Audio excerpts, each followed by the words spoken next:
네, 잘 쉬셨나요? 계속 이어갈게요. 69번. 단기적 자금 운용을 목적으로 나무 발행에 사채 액면 30만원짜리를 27만원에 구입하고 대금은 구입 수수료 5천원과 함께 수표를 발행해서 줬다.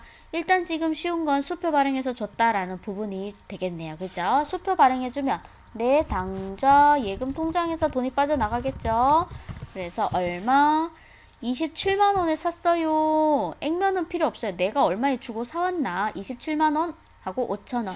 27만 5천원 어치가 되겠죠. 그죠? 무엇을 사오느라고요? 나간 건 당좌예금인데 뭐를 사왔나요? 단기적으로라고 밝혔으니까 단기 매매 증권이라고 합니다. 이럴 때 다른 회사가 발행한 주식이나 채권을 사올 때는 밝혀요. 단기라고 밝히거나 채권이면 만기라고 밝히거나 물론 주식일 땐 만기라고 못 밝히겠죠. 만기 없으니까.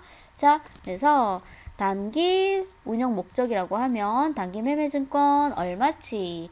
27만원에 수수료 5천원인데 다른 자산들은 매입하는 자산의 수수료 등의 부대비용이 발생하면 포함하여 처리하지만 유일하게 따로 처리하는 게 얘죠. 그래서 27만원 쓰고요. 수수료 비용하고 따로 잡습니다. 5천원. 이때 수수료 비용은 나중에 실무 들어갈 때 900번대 수수료 비용을 잡는다까지 사실은 기억해 줘야 해요. 실무 때요. 수수료가 500번, 800번, 900번 하고 3개나 있거든요.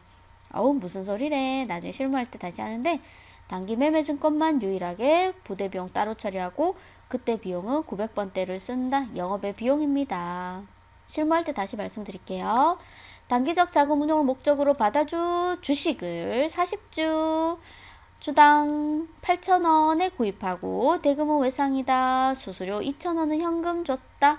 자, 40주 곱하기 8,000원어치의 단기 매매 증권을 사왔군요. 그러면 4, 8이 32, 32만원. 그리고 수수료 비용, 수수료 비용은 2,000원. 그걸 어떻게 발행해줬다? 외상으로 사왔대요. 외상 매입금 또 보세 그거 하시면 안 돼요. 차변에 집중하다 또 그렇게 되는데 그래서 만들어 봤어요. 미지급금 하셔야 됩니다. 더하기 32만원은 미지급금이고 현금 2,000원만 나가죠. 자, 주된 상거래 아니에요. 상품 사거나 원재료 사거나 같은 재고 자산을 사올 때만 주된 상거래라 하니까 그 이외의 것들은 어음이나 외상을 쓸 수 없다. 미지급금이라고 해야 돼요. 자, 그 다음 이렇게 내가 사와서 분괴를 했으니까 장부상에 기록이 되어 있겠죠. 이렇게 단기적인 자금 운용을 목적으로 가지고 있던 주식 액면가 30만원 필요 없고요. 장부가 27만원 내가 사와서 기록하면 그게 장부상에 남아있겠죠. 그 매입가액인 거예요. 27만원을 얼마에 팔았어요? 올랐어요. 28만원에 처분하고 현금 받았다. 자, 현금 얼마 받았는지부터 써볼까요? 현금 받아요. 28만원. 왜요? 내가 가지고 있던 단기 매매 증권 27만원짜리 내보냈거든요. 했어요. 그럼 만원 더 들어온 이유 수익입니다.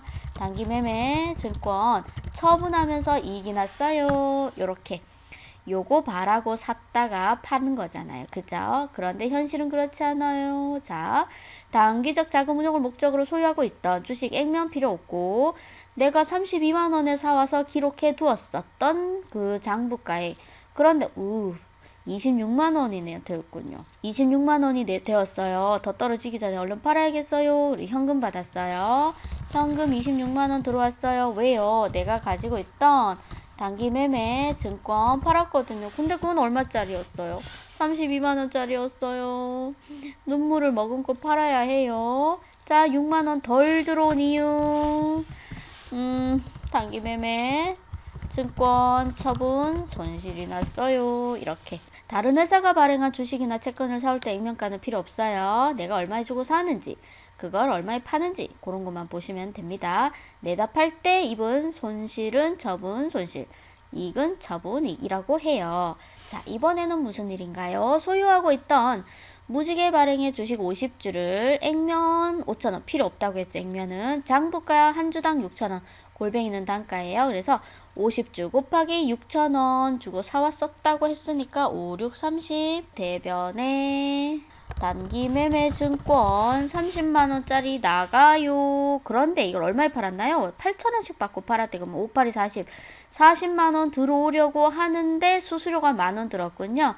그럼 얼마 들어왔어요? 39만원 들어왔네요. 당좌 예금에 39만원 들어왔어요. 자, 봅시다. 30만원짜리가 나가는데 39만원이 들어왔어요. 그럼 대변에 단기 매매 증권 처분 이익이 났군요. 얼마가? 원래는 10만원이요.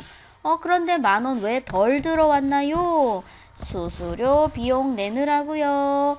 이렇게 처리하지 않아요. 그래서 이익이 10만원이 났는데 수수료 만원이 들어서 9만원만 들어왔다면 이익이 처음부터 9만원만 난 거다라고 합니다. 자, 단기 매매 증권 처분 손익, 손실이 발생하고 이익이 발생할 때 수수료가 발생하면 수수료 따로 처리하지 않고 묻어갑니다. 예를 해볼게요.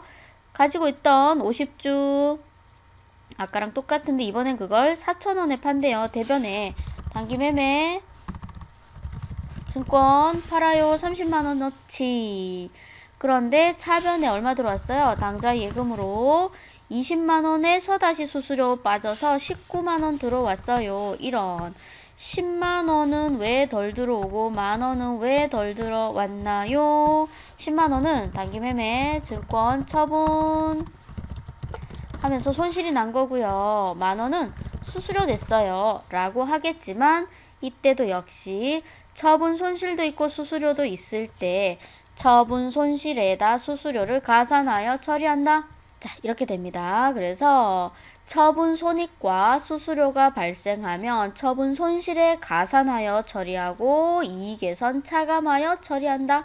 묻어가라는 거예요. 수수료는 무조건 차변에 발생하는 비용이기 때문에 비용 있으면 비용을 증가시키고 비용도 있고 이익도 있으면 이익을 감소시켜라. 그 비용 잡지 않습니다.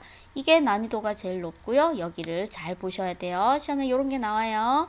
자, 그 다음 70번 물론 뭐 쉬운 것도 나오지만 이번에는 뭐냐? 주 노을에 주식에 대해서 배당금 30만원이 보통예금으로 들어왔다. 차변에 보통예금 증가해요.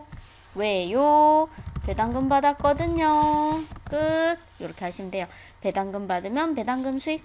그 다음 파도의 사채, 채권을 가지고 있었더니 6개월치 이자 12만원이 보통예금으로 들어왔대요. 보통예금에 이자 들어왔어요. 왜요? 이번에는 채권을 가지고 있을 때는 이자가 들어오죠. 채권은 빌려준 거, 주식은 투자한 거. 이렇게 돼요. 자, 요렇게. 그래서 배당금 받으면 배당금 수익, 이자 받으면 이자 수익. 세트로 기억해 주세요. 자, 이제 주식의 마지막 거래 77.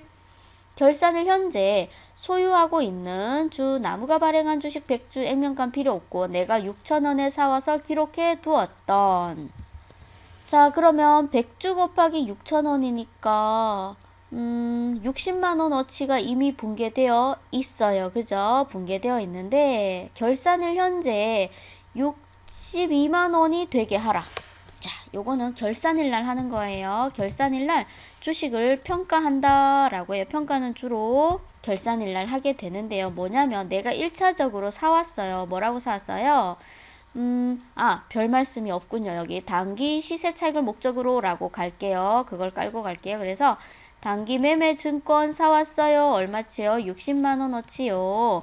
대변은 블라블라 뭐 주고 사도 상관없어요. 그런데 12월 31일 결산일날 얼마가 되었냐면 62만원이 되었대요. 총 62만원이 되라. 자, 그래서 차변에 단기 매매 증권 60만원으로 이미 붕괴를 해 두었는데 외부에 보고할 때는 단기 매매 증권이 총 62만원이 되게 해서 보고를 해야 한다는 거예요. 그날의 주가로 맞춰줘야 해요. 12월 31일 현재 우리 회사의 자산, 부채, 자본의 잔액이 다음과 같아요 라는 장부기 때문에 내가 60만원에 사왔다고 그 기록만 한번 한 후 쭉 하고 아무 일도 하지 않으면 재무상태표에도 60만원으로 보고돼요. 얼마로 보고되어야 하는데 62만원으로 보고되어야 하는데 반대로 생각해 봐요. 그러면 60만원에 사왔는데 그게 지금 2만원어치밖에 안 된다. 완전 종이 휴지 조각이 되었다.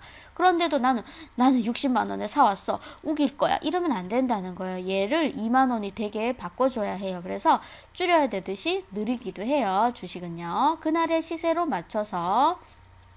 그래서 주가와 환율은 그날의 기준으로 해주는데 62만 원이 되게 할 거지 지금 62만 원어치 증가하라는 건 아니에요. 증가시키면 안 돼요. 이미 60만 원이 있으니까 오늘 결산일 오늘은 2만 원어치만 증가를 시켜요. 누구를? 단기 매매 증권을요. 하고 차변에.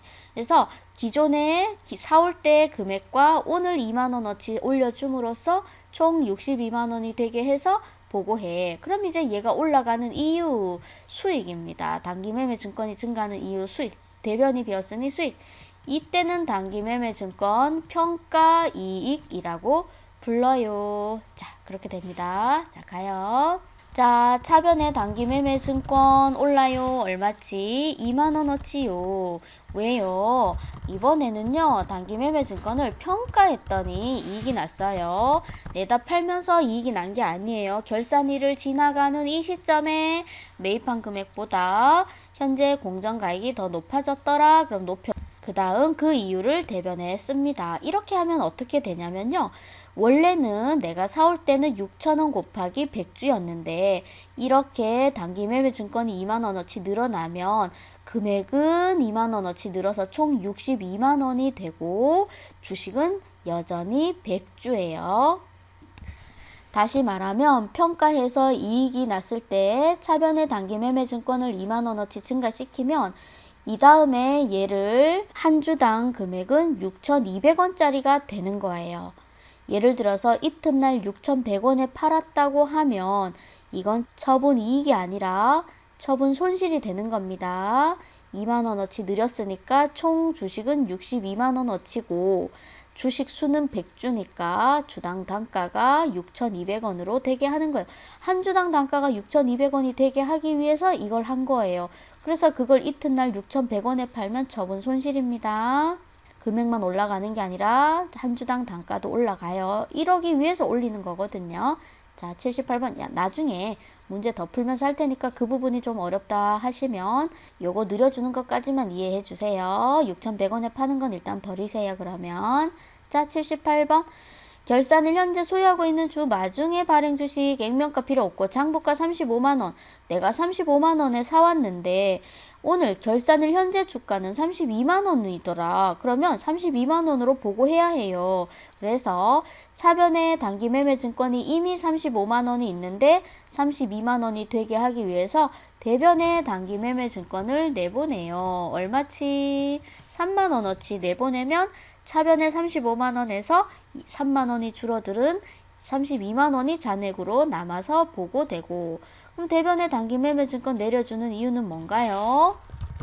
단기 매매 증권을 평가했더니 손실이 났어요. 단기 매매 증권 이렇게 얼마요? 3만원이요. 이렇게 에쿠 해주는 거예요. 그러고 나면 이제 한 주당 주가도 내려가야 해요. 몇 주라는 게 없어서 지금 그 계산은 어렵지만 자, 그 다음 79번 결산일 현재 주식이라고 한 회사의 주식만 가지고 있진 않겠죠. 여러 회사 주식을 가지고 있는데 이때 이걸 평가해봐 그랬어요. 그러면 A사는 플러스 50만원 증가시켜요.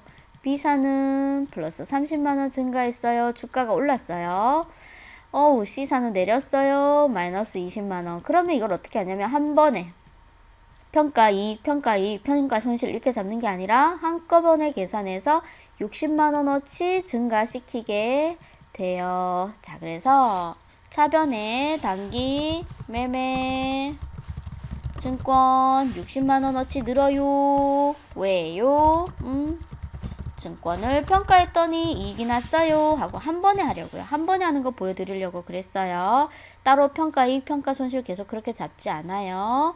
여기까지. 자, 그럼 이제 주식은 붕괴는 해봤고 이거는 뭐냐면 지금까지 한 건 단기 매매 증권이었는데 단기 투자 목적으로 사왔을 땐 이거고 그 다음 만기까지 채권을 가지고 있겠다면 이걸로 분류해요. 그런데 단기도 만기도 밝히지 않은 주식이 있거나 채권이 있으면 매도 가능 증권으로 차변에 매입해 옵니다. 얘는 수수료를 따로 처리하지만 얘들은 따로 처리하지 않고 한꺼번에 하나의 자산으로 처리해요. 그리고 단기로 투자하려고 사왔는데 갑자기 시장성을 상실했다. 팔리지가 않아. 그러면 매도나 만기로 재분류할 수 있어요. 대변에 단기 매매 증권 나가요.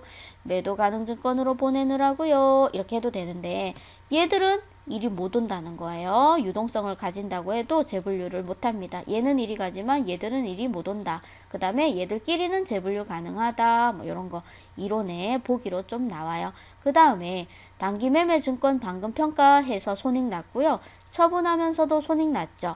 그리고 매도 가능 증권도 처분할 때 손익은 영업 외의 손익이에요. 그래서 손익계산서에 바로 반영되지만 여기에서 뭐가 있냐면 매도 가능 증권을 기말이 되었을 때 평가를 하겠죠. 얘도. 그래서 매도 가능 증권의 평가 손익은 자본 항목의 기타 포괄 손익으로 가져가서 재무상태표에 보고돼요. 얘는 손익계산서에 보고되는데 왜 그러냐면 얘들은 단기고 얘도 당장 처분했으니까 바로 단기의 영업의 손익으로 잡으면 되는데 얘는 언제 팔지 모르는 거예요. 몇 년 있다 팔지 모르는데 그걸 단기 손익으로 반영하기엔 무리가 있어. 그래서 기타 포괄 손익이란 이름으로 자본 항목에 넣어놓고 재무상태표에 가지고 간다. 그래서 매도 가능 증권의 평가 손익은 자본 항목, 재무상태표 이렇게 기억해 주셔요.